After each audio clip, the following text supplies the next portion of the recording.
Hi everybody, thank you for coming by to see me. I apologize for the latest video I did and the sound quality was bad, so I deleted it and we're starting all over. This is going to be called Making a Greenseer, and of course it's about Bran. And we'll take a look at first about what does it take to make a Greenseer. One of the things I've noticed is it evidently takes the blood of the first men who still worship the old gods. Skin-changing ability is required and wisdom beyond the years of their normal age, usually brought on by the person seeing life through the lenses of the most vulnerable, the sickly or crippled, or those who could have otherwise died or come near to death, such as Bran, who would possibly have died without the intervention of the three-eyed crow or the last Greenseer, or in Jojen's case, to become a be able to have green dreams. This seems to be why Bran is chosen in part. Not only does he have the blood of the first men, but of the kings of winter, a Stark. The Greenseers have access to untold knowledge in the weirwood net. They see the past and the future. The children had been waiting for Bran to fall, just as they prepared Jojen for his final journey. Bran was chosen during this time to be the new and very probably the last Greenseer. His journey was mapped out generations ago. His map has been made clear. His path has been made clear to him and the reeds. The long night is upon them again, and the children of the forest have placed all their hope and faith for a future of the living with a young child. Let's listen to what the Song of Ice and Fire tells us of Bran's journey to become the last Greenseer. Hello, how are you doing tonight? This is Old Nan.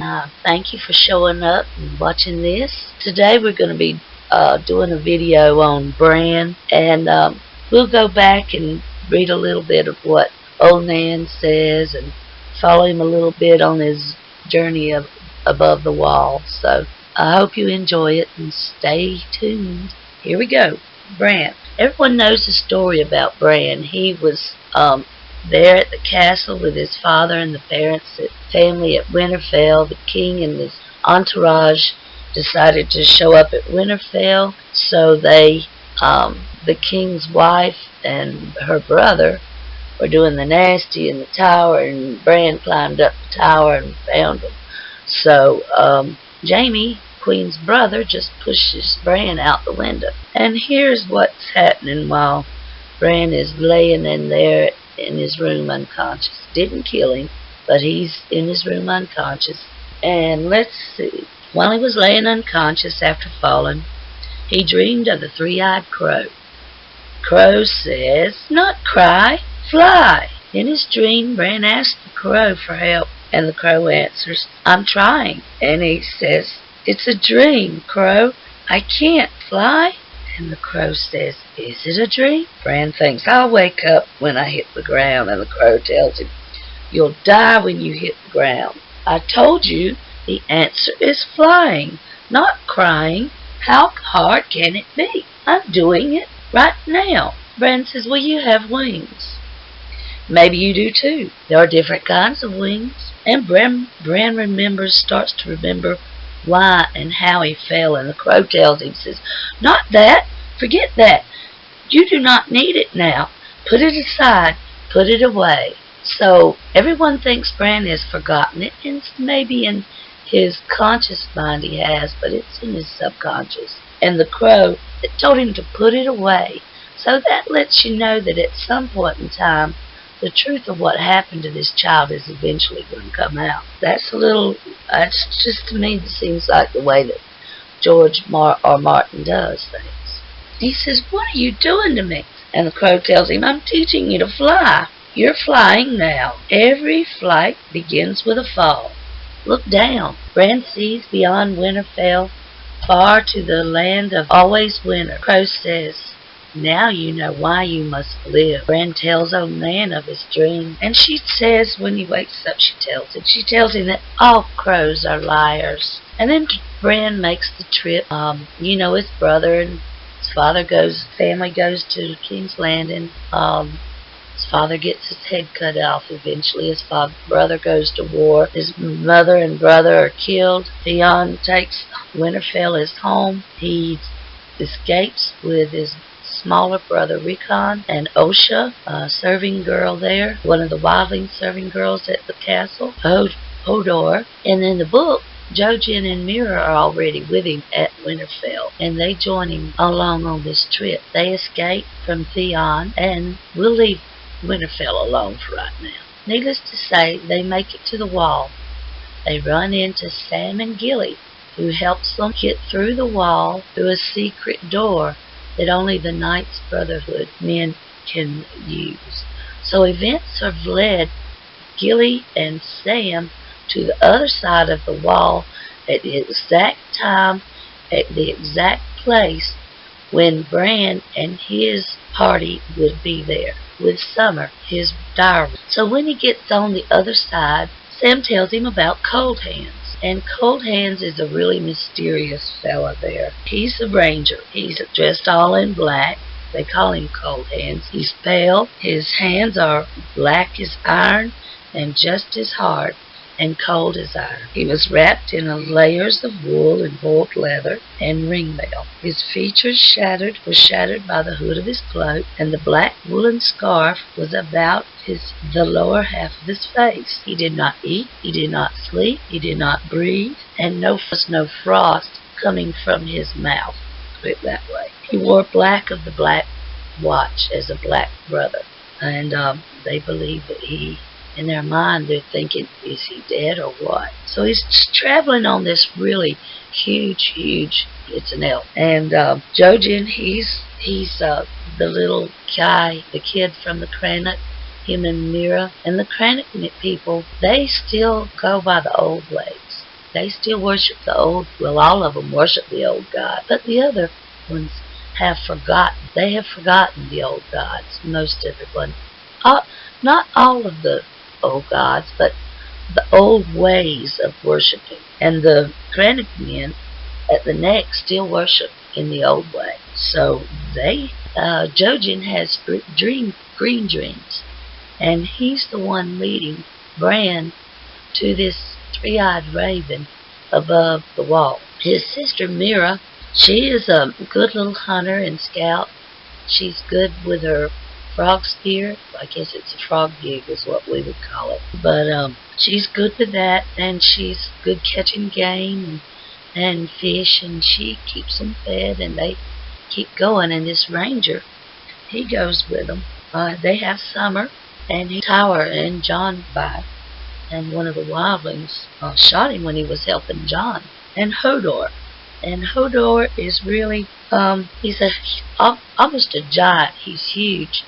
And but he's big, and he's strong, and he's healthy, and he's carried Bran all the way from Winterfell to the wall, and now they're going on the other side of the wall. They have the elks now, so they all go, and they're trying to make it to the three-eyed raven. Well, let's see what we got.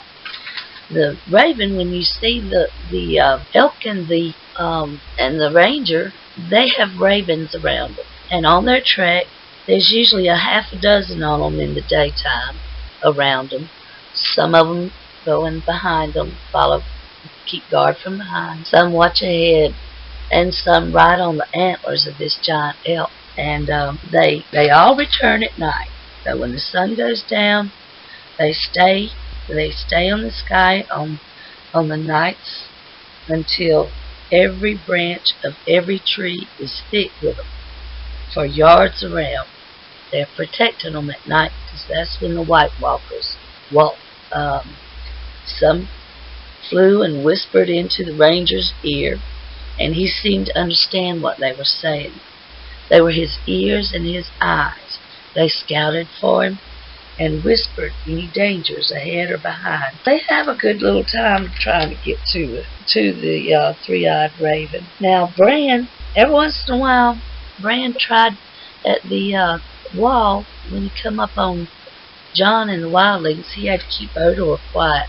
So he slipped into Hodor like he does into summer with Direwolf. Skin change is what he is. He's a skin changer. So he slips his skin, goes into Hodor from time to time, and Hodor whimpers when he feels him. And at first he would thrash around and move his shaggy head from side to side, but not as violent as he did at first. Bran never felt comfortable inside of Hodor's skin. Bran could taste Hodor's fear in the back of his mouth. It's better with Summer. I am him, and he is me. He feels what I feel. Well, there were men following behind. Cold Hand goes to take care of it. They were foes. And Jojen, he's still hanging in there. They call him the little grandfather. And the ranger, he killed the men of the night watch who followed him. Why are your hands black? Once the heartless ceased to beat, a man's blood runs down to his hands, his extremities, where it thickens and congeals, he told him. His hands and feet swell up and turn as black as pudding. The rest of him becomes as white as milk. He would not show his face. Bran tells Meera, he's dead, Meera. He's some dead thing. The monster cannot pass so long as the wall stands, and the men of the Night's Watch stay true. That's what old Nan used to say. He came to meet us at the wall, but he could not pass. He sent Sam instead with the wildling girl. Who sent you? Meera asked. And the ranger tells her, and she asks him, says, who is this three-eyed crow? The ranger tells him, a friend, dreamer, wizard, call him what you will. The last Greenseer. And Bran says, a monster. Ranger returns with, your monster, Bran Stark. Yours. The raven echoes. Jojen tells him, says, we go with Bran's monster or we die. Bran saw a little girl with a torch. It was one of the children of the forest. Bran at first thought she was Arya. There she was, whirling, a scrawny thing, ragged, wild.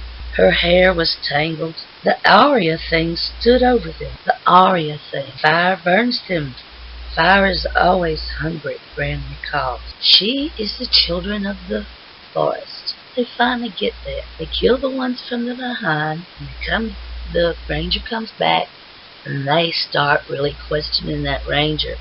Well, they finally make it to the cave, and the ranger can't go in. The cave is warded through magic to keep dead things out. So it seems like the ranger's pretty much dead, and he can't go in there. So the children of the forest, they're different. So I'm going to describe them. He calls it the Arya thing at first, and she tells him, fire burns them. Fire's always hungry. She has the voice of a woman, high and sweet, with a strange music in its light, like none he had ever heard before, and a sadness he thought that might break his heart. She was a girl, smaller than Arya. Her skin was dappled like a doe's, and beneath a cloak of leaves. Eyes, queer eyes, large and liquid, golden green, slitted like a cat's eye. Hair was a tangle of brown, red and gold, autumn colors, with vines and twigs and withered flowers woven through it. A child of the forest. They had fallen into one of old Nan's fairy tales. Now the first men named them the children. The giants called them Wodak Nagran, the squirrel people, because they are small and quick and fond of trees. But we are no squirrels, no children. Our name in the true tongue are those who sing the song of the earth. They were around 10,000 years before the old tongue was even spoken. There was one child among them all that spoke the common tongue. For Bran's sake, she tells him, I was born in the time of the dragon, and for 200 years I walked the world of men to watch and listen and learn. I might be walking still, but my legs were sore and my heart was weary, so I turned my feet for home. Men, they are the children. Down below they go. The ranger can't go. Bran's worried about the ranger. They'll kill him, he says, and Leaf tells him, no, they killed him long ago. Warmer down deep, and he's waiting for you. Three-eyed crow?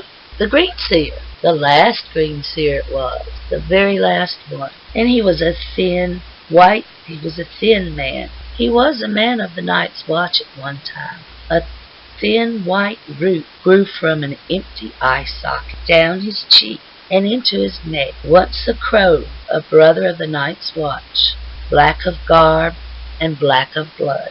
I have been many things, Bran. You will never walk again, Bran, but you will fly. I have been many things. Now I am as you see me. Now you see why I could not come to you, except I have watched you for a long time. Watched you with 1,000 eyes in one. I saw your birth and that of your Lord fathers before you. They made up names for the children. They made up names like Ash, Leaf, and Scales, Black Knife, Snowy Flake, Snowy Locks, Holes. Only Leaf could speak the common tongue. The cave had warm fires lit to drive out the cold. There was no wind, no snow, no ice, no dead things reaching out to grab you. There was only dreams, rush dreams, and the kisses of the crows and the whisper in the dark. The last Greenseer, let's talk about him a little bit. He's got several names. The last Greenseer, a.k.a. the three-eyed crow.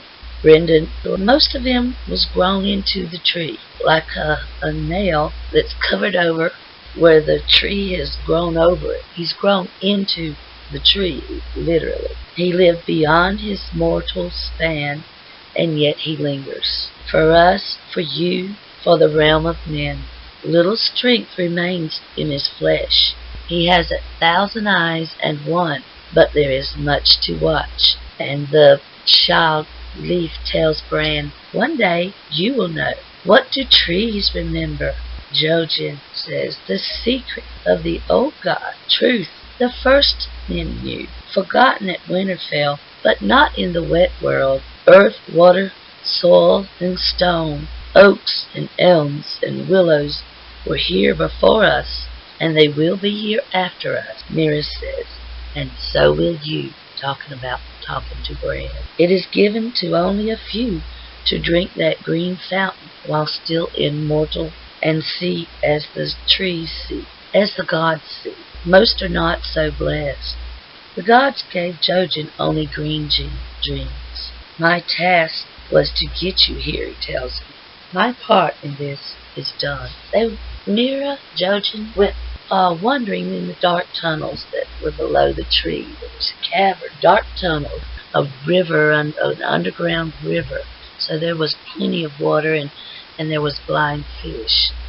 They wandered in the tunnels alone, and it doesn't sound like Hodor was. Bran was wandering. Bran would slip inside Hodor and wander through the cabin with carrying a torch, and all he had to do was say Hodor once in a while, and everyone believed it was Hodor, and no one knew it was Bran, and he didn't want anybody to know it was him inside Hodor. The singers, they made Bran his own chair, his own throne, an actual throne. His seat was made of soft gray moss. It was white weirwood, flecked with red dead branches woven with living roots. They put it in the great cavern by the abyss, where black air echoed to the sound of water far below. They covered him with warm furs. Never fear the darkness, Bran, says Lord Brandon. Darkness will be your cloak, your shield, your mother's milk.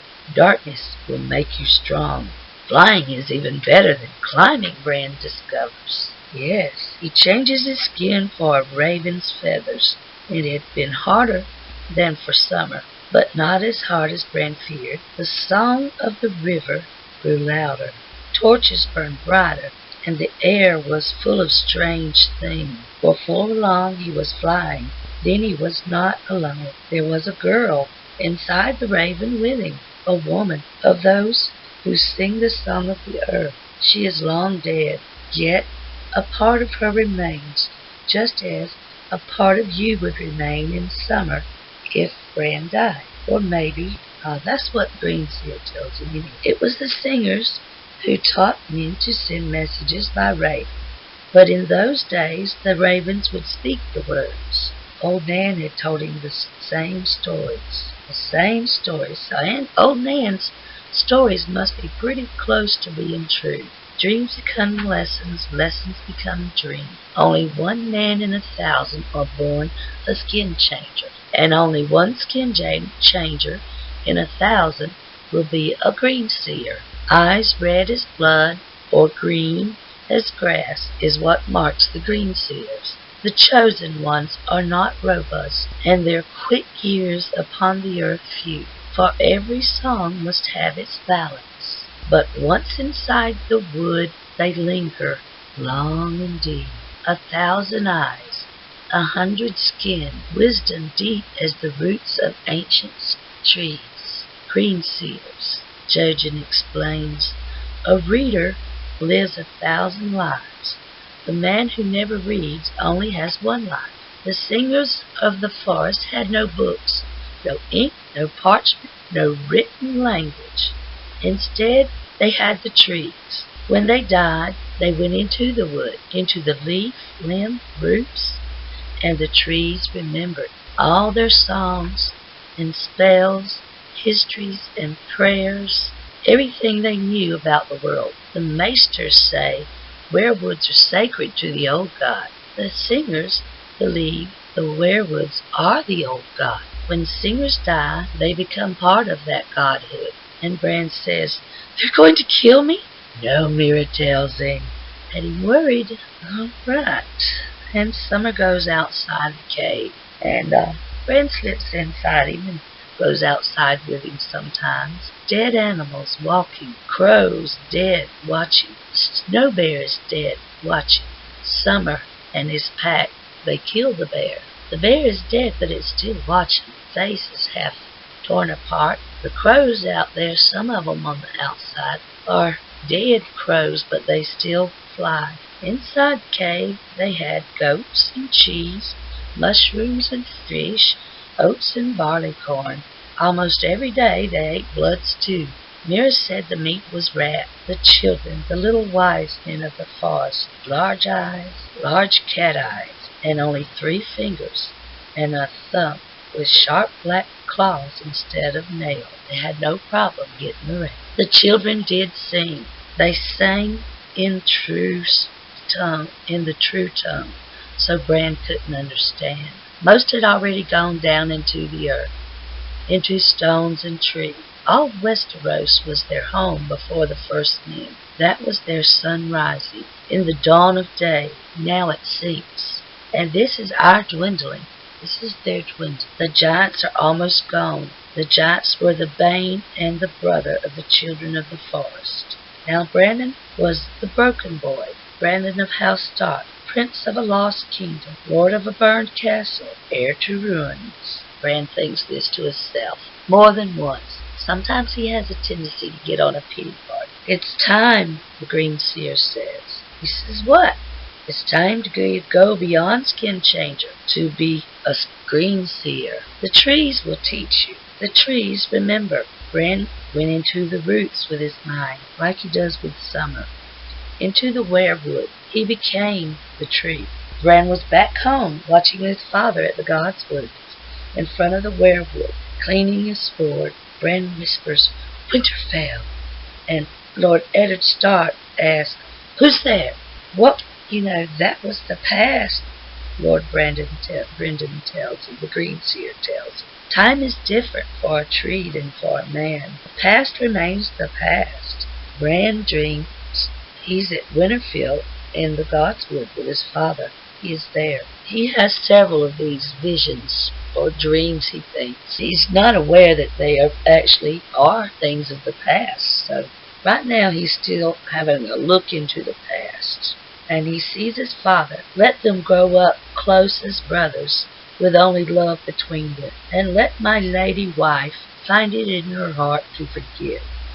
If I cry, will the tree begin to weep? Bran wonders. Now he's talking about the 2 boys. And that must be Rob and John. And if he says, let them be brotherly love between them, as close as brothers, whether whole or half or otherwise. So that says something. Well, let's go on.